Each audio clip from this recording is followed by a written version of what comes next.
की फतेह। मैं अज प्रकाश दिवस 8वें पातशाह श्री गुरु हरकृष्ण साहब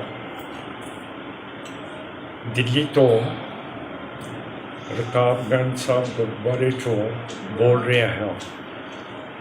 मेरे कोले छत्तीसगढ़ तो एक आदिवासी बीबी जी आए है जिन्हां दा पहला नाम सी तारका बीबी ते हुण उन्हां ने सिੱਖੀ धार ली है ते हुण वो बीबी जरनैल कौर अखवांदे है।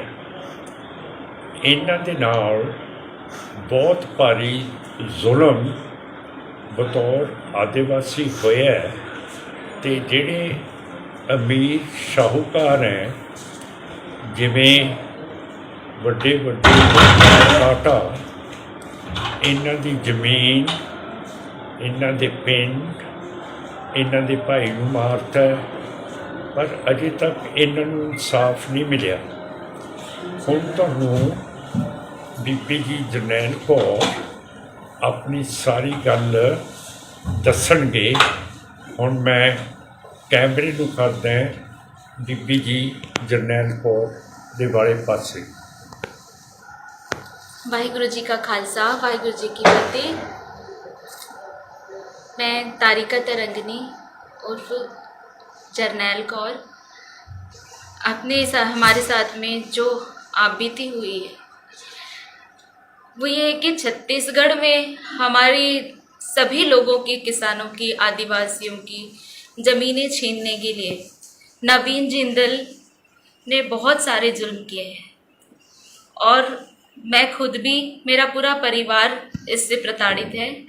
हमारी 11.311 हेक्टेयर ज़मीन थी जो अभी नवीन जिंदल ने हड़प कर उस पर अपनी प्राइवेट कंपनियों के लिए निजी सड़क बनाई हुई है और यूनिवर्सिटी बनाई हुई है।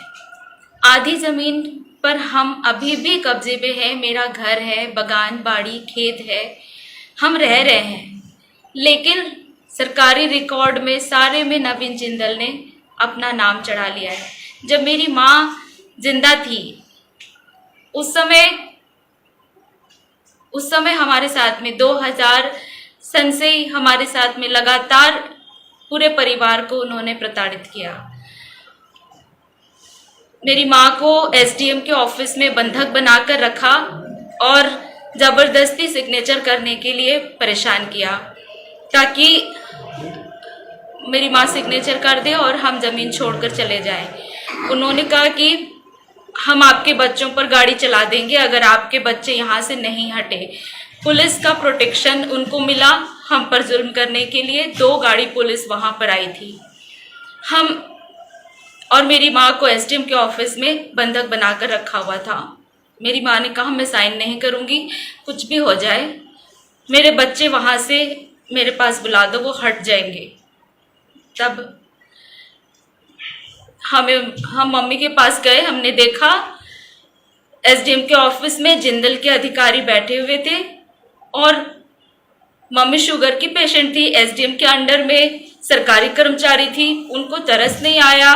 उनके कपड़े पूरे, उनको दिन भर एक जगह से उठने नहीं दिया, पूरे कपड़े उनके गंदे हो गए थे, उसमें पेशाब हो गई थी, उनको पानी पीने के लिए भी नहीं जाने दिया। मेरी माँ टूट जाए, ज़मीन छोड़ दे, इसके लिए मेरा बलात्कार हुआ,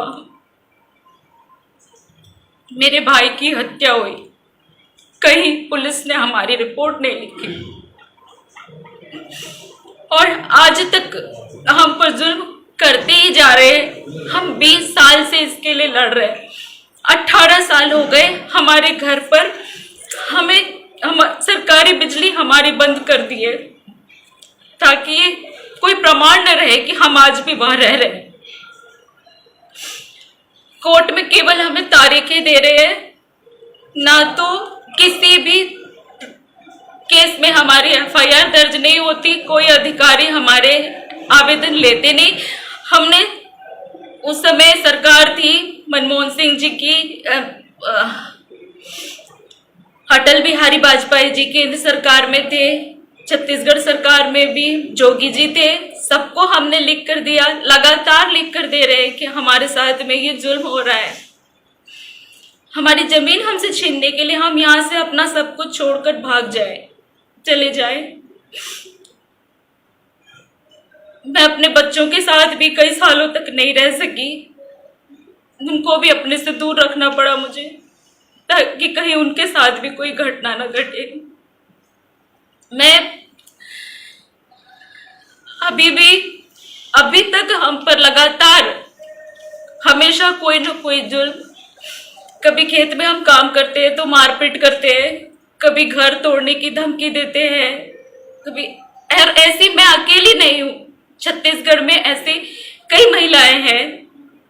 हरिप्रिया पटेल उसके साथ भी उसकी जमीन छीनने के लिए ऐसा ही हुआ, हम दोनों साथ में लड़ रही हैं और कोर्ट के आदेश भी हमारे पास कि इसके लिए एफआईआर दर्ज हो, लेकिन फिर भी कोई कार्यवाही नहीं हो रही है। एसी बीबी जी जरनैल कौर जिहड़े छत्तीसगढ़ के निवासी हैगे और सिखां ने हमेशा आदिवासियों की रिगरेटे सिखां की गरीबां की गल की है। हुण जब इंडिया के प्रेजिडेंट आदिवासी बीबी जी बन गए है, असी आस करांगे। तो मैं अपने ट्विटर के उत्ते भी लिखा है कि हुण आदिवासियों के उत्ते जुल्म हटूगा, तो ये बीबी जी की आवाज़ सारी दुनिया ते प्रेजिडेंट ऑफ इंडिया भी सुनणगे। वाहिगुरू जी का खालसा, वाहिगुरू जी की फतेह।